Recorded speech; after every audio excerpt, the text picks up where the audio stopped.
simple question lang naman po.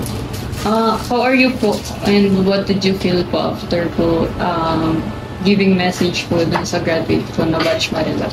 Okay. I'm very happy to meet everyone and talk to the graduates. I was actually very nervous kanina. Kinakabahan ako because syempre minsan kasi feeling ko pag bata na yung kausap ko, hindi ko alam kung maintindihan pa ba nila yung sinasabi ko.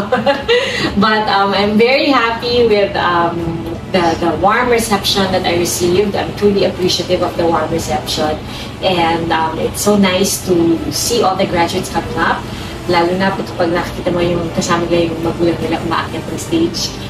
It's truly heartwarming. So it was a very special moment for me.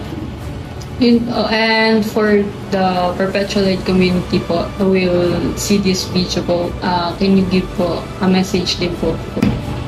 I guess my message is, kasi bago ako nagsulat na aking commencement speech or address, nag-research talaga ako tungkol sa Perpetual Light community. And I know that you are all taught to be helpers of God. So I pray that you may remain steadfast in your faith as you pursue your studies and move on to pursue whatever path you choose after college. And I was quite impressed with the school philosophy of character building and nation building. So I hope that you also remember to always uphold Filipino values. Tayong lahat, Filipino tayong lahat, sana tandaan po natin ito sa anong ginagawa natin.